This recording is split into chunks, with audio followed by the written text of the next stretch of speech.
Yo, hello there. Welcome to another series here, Wild Drip Champions Korea. I'm your host and shoutcaster, YenVie.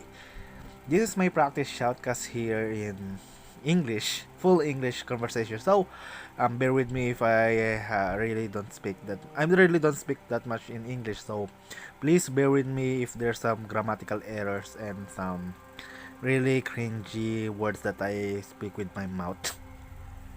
But alright, here we go. Speaking of the banning, ATG. I really don't know who ATG is. This is a new team for me.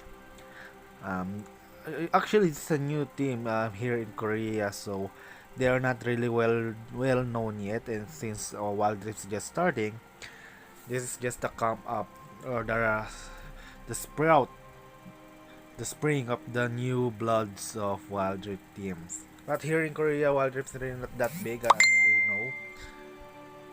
So maybe maybe they will be good as they can we already seen in the Wild Drip Icons series. Alright, so ATG will be banning that Fiora with the Varus and Riven just to avoid those pesky sideline pusher and team fighting plus the poke potential Varus had with the Percy Arrow. But on the other side of the red team, Rollster White, this is already a well-known team. They had a sister team here in League Korea, which is the KT Rollster. They are the other teams that progress here in Korea. Well, not Wild Rift, rather the League of Legends PC here in Korea. So they will be banning that Jace, Ziggs, and Gragas. So, on the picks, we have Camille on the side of ATG, Rakan for the great engage to complement that from with Yasuo and Oriana. Oriana will be the APC if they will go here with Teddy. Yeah, or Irelia will be on mid, then Yasuo will be on top. But high likely Yasuo will be on mid and Irelia will be on top or jungle. As we can see, since Camille and Irelia can be flexed. Here on the side of All-Star Y, Renekton will be picked on that Baron lane as obvious. Though will be on that Jax for the jungle role. Is Isaac will be on that Zed. And also an APC, a Brand Galio support. Here in the Dragon lane of All-Star Y. Luna will be on that Brand and Salem will be on that Galio. Alright, it's just a quick analysis for the composition of both teams. I'm eyeing on this Yasuo on the side of ATG. They will be funneling all the utilities just to complement Yasuo's last breath. And of course, Irelia is a good champion overall. She can just snowball as early as possible or into the late game, even if she's alone. So a rampaging Irelia is really a must here. Also the Camille to lock down any champion from the backline of the roster Y, hence that brand. But on the side of brand rather the roster Y, they're eyeing on this late game potential and the burn from the brand. They're just eyeing on the single pick composition here, picking a skirmishes composition. They are really not funneling onto the huge team fight composition. And they have Galio with the the Hero's Entrance, but that's all they have for the AoE. So all they have is a damage and some just one Galio will be just dishing out those AoE stuns or AoE CC crowd controls. Jax also has the crowd control, which is a counter strike, but it can be easily dodged, so he will have to commit harder for it to work. As we go see, as we wait to the game, I'm really eyeing on this composition of the roster Y. I know that Yasuo can be pesky with and being complemented by the knockups of Oriana and Rakan, but most of the time Yasuo isn't really doing well here in the pro play scene of Wild Rift. And even though ATG revolves on the team fight composition, it's not really the best way to win, or not on the only way to win in Wild Rift. You also have skirmishes, picking, and some objectives control composition, especially here in RY. Since there's no Fiora, Jax will be on that role for the sideline pushing. Also with Rattel, that Renekton can still be snowballing up to the late game once he just killed. Camille will be slightly useless in the late game. All she needs to do is to find the backline and create some space for the ATG to get in. But in the bottom lane though, Rakan already on low health with Soap War, not enough damage to secure that kill on that Rakan. So, Laji or Rakan rather will be just going back to the base to recall. Nice play from the side of Arthur Y, bringing out the pressure from both sides. So, on the side of the Dragon Lane of RY, they are heavily favored in terms of poking damage potential. We have Winds of War from the Galio and some skills. Almost all of the skills of Brand can be wave clear, also poking potential as well. So pressure on the Dragon Lane.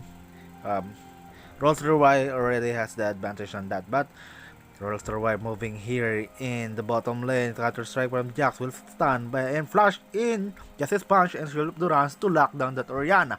She found 4 of them and she got killed just easy as that. Also Y, their revolvement of the rotation here in the map is really good. As you can see here, they really communicate well. They know where Irelia is. So Jax already used Jax leisurely walks through the jungle camp, the red jungle camp of the ATG. So they doesn't have fear. I'm still have the stuttering, but I will I will remove it when I'm used to speaking English here in shoutcasting. But when it comes to Filipino or Tagalog shoutcasting, I think I'm kind of good compared to where I started, but I still have much more room to improve. And I will be improving as well here in English shoutcasting. So, if there's an international shoutcasting, speaking of international shoutcasting, I'm going to shoutcast this game. Vanguard Sage has been popped, but the death mark is not enough to shut down the Yasuo, so he will fall down. But Rakan though will be stunned, though the Aurora will be stunned from the hands of that Brand. That fire burns her health down. She's still alive, able to escape by the hair. So 1-for-1 trade in favor of ATG for now. What do you see here? The damage from that Brand is really insane. Ariana doesn't really have that much great poking damage potential. She can create space, but that's all she has compared to Brand, that he can create space and some dish out more damage. He has stun as well. There's a slow burn from the Brand really ticks off the side of ATG. There's no healing factor here in ATG beside from that Rakan's first skill, Rakan's Feather. Doesn't really do much since Rakan's a utility support. You can just you should have to build him more or less the health and crowd what do you call this, cooldown reduction instead of the ability powers or the other mage support really uses. Rakan still needs that sustainability, but Grand Entrance will not connect. Goes wide, but Shielded Durant will. But Garcer has been popped as well, so Gali will fall down as easily as that.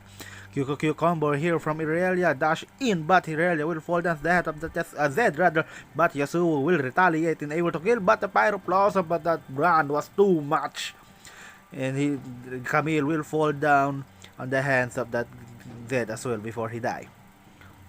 It's a 2-for-1 trade, and also they have Roster Y have the turret down on the side of ATG, so overall win for them. Roster Y here popping off in this game. Oh, speaking in English really twist my tongue, but you can see there the engage from Rakan is just bad though. In compliment to Galio before he falls down, able to zone out multiple members of ATG, so the lane up was just a huge success here in the side of Roster Y. Also for the Correction, it's a 2 for 2 trade, but still in favor of Rolls-Royce since they had the tower down on the side of ATG there in the Baron lane. So we still have 3 for 3 apiece here on the side of kill, but the gold lead leisurely falls up or falls into the advantage of Rolls-Royce. They have 22 gold lead, 2000 gold lead rather, compared to the blue team. Referral will be spawned here to in the mid lane just to distract when they try to zone out, but Grand Entrance able to be connected here as well, and the Grand Hero's Entrance will pop.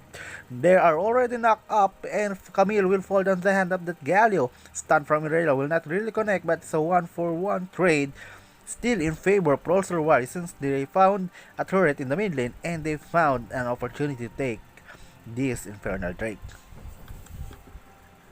Play by play in English really really bad, but back to the game. That's just my analysis for my shotcasting here. I really can't speak that well in English, but I will try very hard to speak. The Infernal Drake is still alive. Rolls-Royce really didn't contest since they're already on low health as well, so they need to reset. They're playing it safe for now, but here Referral will be Scotty will be fall down here in the Infernal Drake just to take some vision there, and ATG trying their best to contest.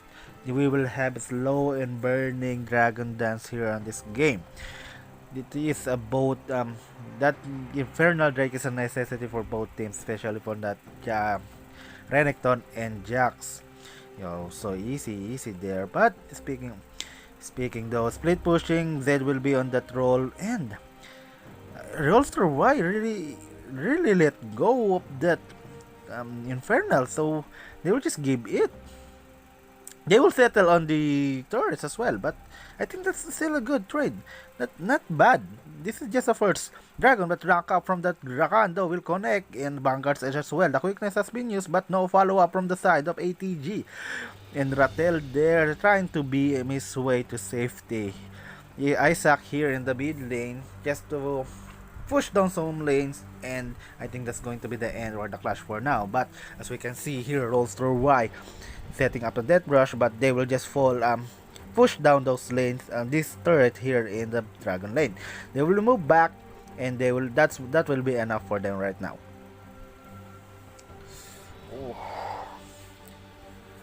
Rolls-Royce slowly but surely winning the macro gaming. They are already in the gold lead of 5,000 gold lead. That's actually 6,000 gold lead since they have 4 turrets instead of compared to the no turrets of ATG. All they have is the dragon, but that doesn't really do much in this stage of the game. One dragon isn't really that bad, but Referral will surely fall down to that of Rolls-Royce. The stun will not connect, but Shield of Gurant to create some zoning. Taunt will land on that Irelia, one will kill as well. Death Mark will pop on that Camille. She will pop as well. Death Mark able to kill that one. Hero's Entrance, no one connected, but Justice Man as well. Winds of War surely will, but they all flash out. ATG flash in from that Grant to secure that kill on that Oriana. Able to do so. So Rolls-Royce able to take 3 members of ATG plus the Referral. No, it was stolen by ATG, but that doesn't really matter. They stole the Referral, but they will push down those lanes.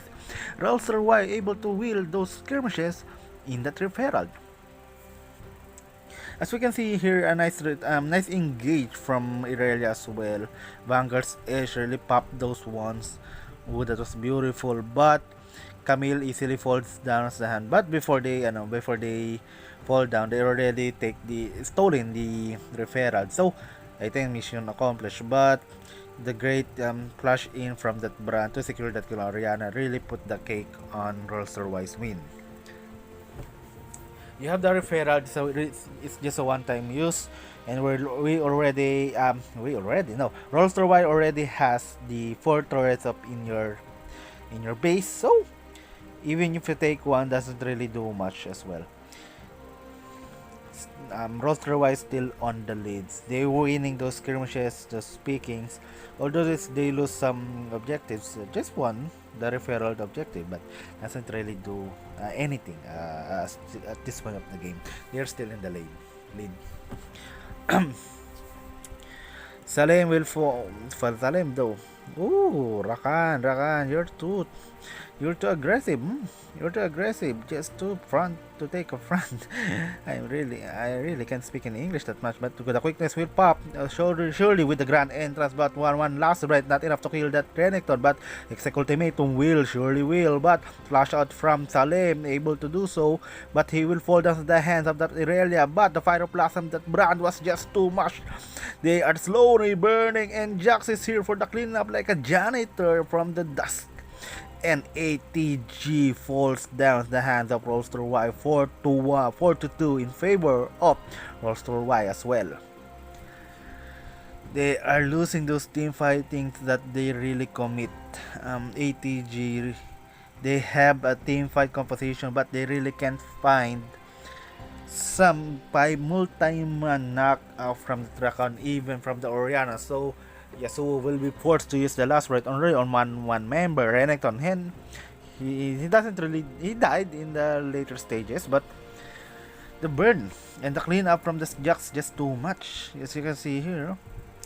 Ooh, Lantern Man's really doing God's work here. Double kill as well from that brand, just throwing some fireballs out on their faces. It really does the trick. Just just push those buttons, spam those skills, and you will surely win some games. Nice zoning from the side of Rolls Royce to take the turret here in the bottom lane. But on trade of that, Irelia will be pushing those lane at the BR lane. And I think she will be fall back as well. Referral will do its job. I think it will be able to be take at some few plates, but that's really all she can do for now. Shelly will fall down that of the Renekton, and that's the only advantage ATG gonna get in this game at this point. Alright, quick analysis for my English shotcasting, and it's bad. I already know it's bad. I really can compared to my Tagalog shotcasting, I can call mostly of the skirmishes here, but Shield of Dorando for that taunt on the Tirelia. Vanguards can use as well defensively, and able to be ATG able to back away. But Ninja here eyeing some kills like a predator on prey. He will found two, so surely he will not go in. Roster Y just mimicking rather, just doing some macro gaming, pushing down those lanes, pushing those waves, so they will have much more clear in the map.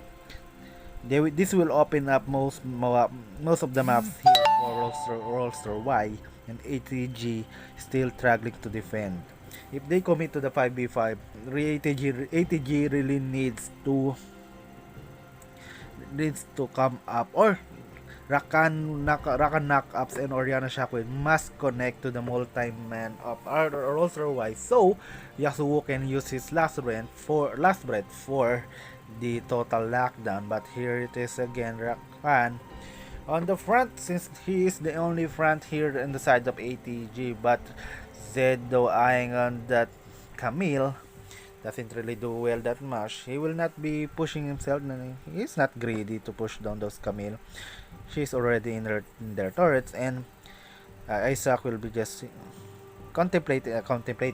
satisfied with in pressuring Camille on this game. I really can't. Still really not used to speaking in English, but Roster Y taking this Baron though, but ATG just deciding, they're having second thoughts here. But I think I'll send some engage. Rakan use the grand entrance defensively just to escape, so an engaged tool from ATG will be none for now. But the cooldown of the grand entrance counter strike with the leap strike, though the knockup, no last minute follow up. The quickness though will land on one member on the Renekton, but Hero's entrance nothing landed. But Bianca's edge surely will execute ultimatum to lock down this brand, but Camille still burning. He will be forced to use Stasis here and able to be flashed out, but no one died surprisingly on the side of ATG. And Roster Y, they turn on the kitchen sinks, but no finesse. No kills yet. So many utilities burned there, and nothing really gained at those skirmishes. So both of them, both of the teams will just reset. Yeah. Roller Y here. I'm already in the position to take this Ocean Drake. It's going to be the third Drake of the game, so Elder Drake. But, ooh, the Death Brush though, 2 man Shield of Durant able to taunt 2, but Justice Punch will land on 1, but the Shockwave will land on multi-man, luckily, but the last Red will land on 3. Recton will fall down. No, he will kill Yasuo, and just still doing God's work. It's a clean up crew for the side of Roster Y, and it's going to be an ace and wipeout, and that's going to be the game here in Wild Rift Champions Korea. Roster Y deciding on that GG's push. The death timer from the side of ATG is still too much, and no one will defend this. So game 1 will won for the side of Roster Y. GG, well played. Alright. I think I really have that much thought. I'm just disappointed in myself for speaking English, but I will work really hard so I can be fluent. Alright, bye bye.